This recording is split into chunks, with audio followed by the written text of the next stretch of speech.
बिरही पपीहा बोला पियो पियो पियो।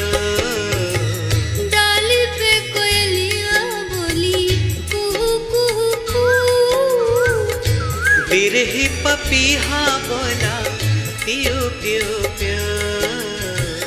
डाली पे कोयलिया बोली कुहू कुहू कुहू। सारे गरे गरे सनी पधनी गरे गसा सारे गरे गरे सनी पधनी गरे गसा। धापा मा पमा गरे सा पधनी गरे गसा धापा मा पमा गरे सा पधनी गरे गसा। सारे गरे गरे सनी पधनी गरे गसा सारे गरे गरे सनी पधनी गरे गसा।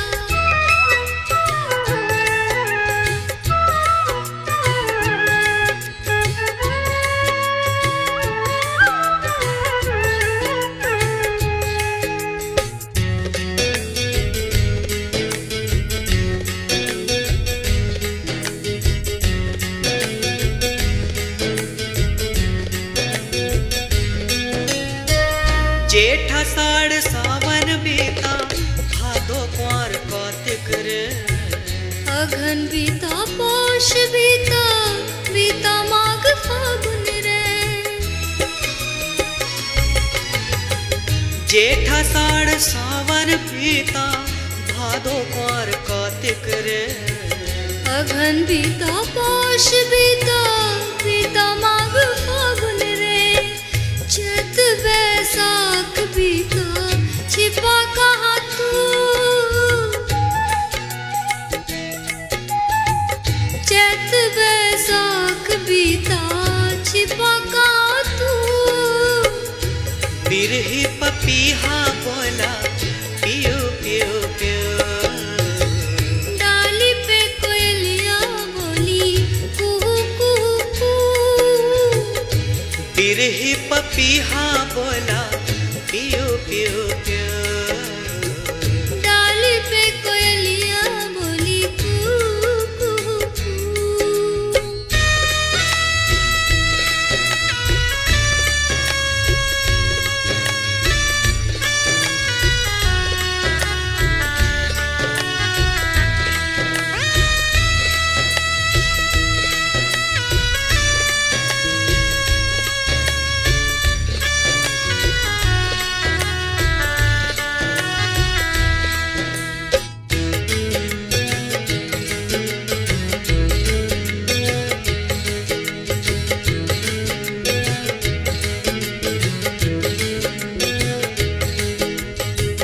नानक ने पुकारा तू आया बन के सतना।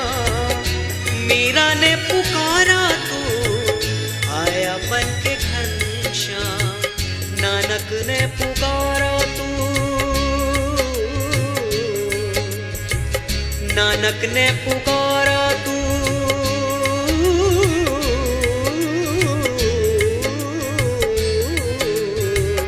नानक ने पुकारा तू आया बन के सतना। मीरा ने पुकारा तू आया बन के घनश्याम। कब तक भक्तों को भटकाएगा रे तू।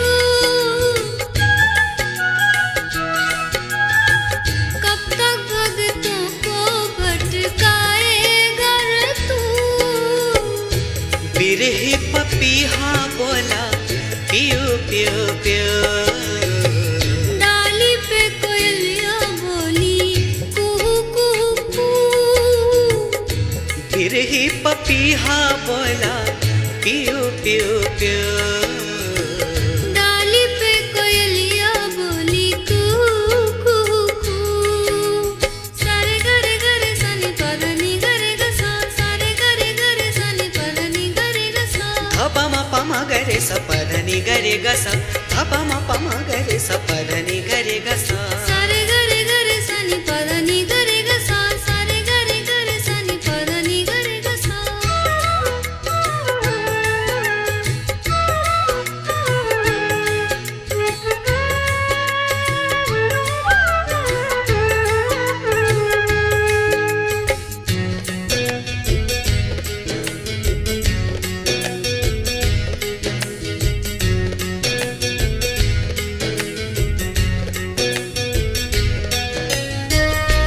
बंदों में बैठ कर तू उन्हें तड़पाता है लुका छिपी खेलता है बांसुरी बजाता है बंदों में बैठ कर तू उन्हें तड़पाता है लुका छिपी खेलता है बांसुरी बजाता है बांसुरी बजाता है बांसुरी बजाता है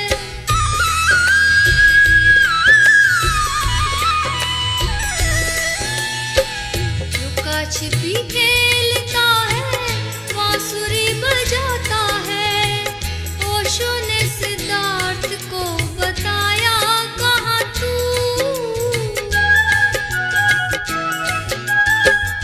ओशो ने सिद्धार्थ को बताया कहाँ तू बिरही पपीहा बोला पियो पियो पियो डाली पे कोयलिया बोली कू कू कू बिरही पपीहा बोला पियो पियो पियो डाली पे कोयलिया बोली कू कू कू बिरही पपीहा बोला पियो पियो पियो ओ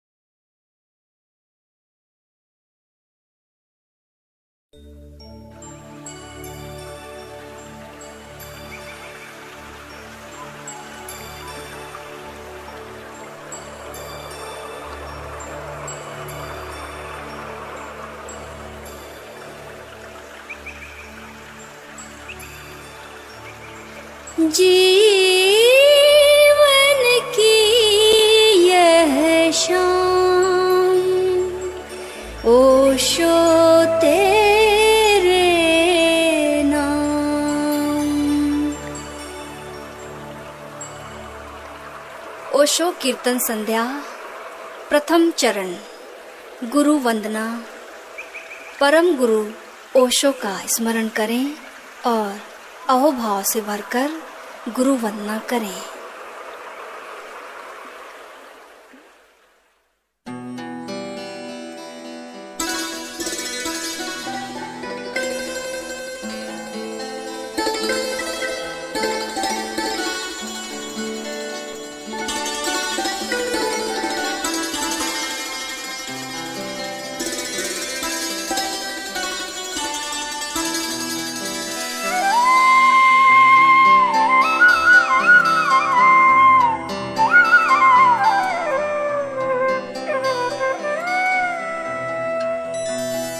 गुरु ते मानुष मानते ते नर कहिए अंध महादुखी संसार में आगे जम के फंद। गुरु कुमार शिष कुंभ है लकी लकी काढ़े खोट।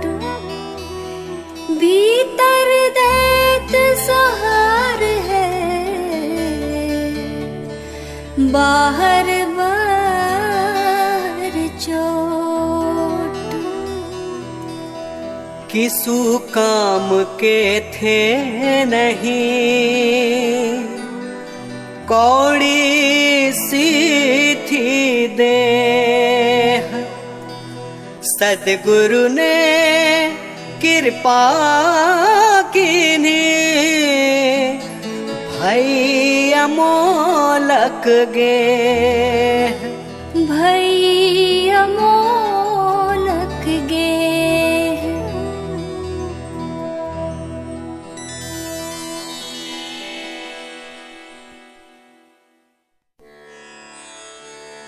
अगला चरण कीर्तन। आए नाचें गाएं और उत्सव मनाकर ओशो के प्रति अपना अहोभाव व्यक्त करें।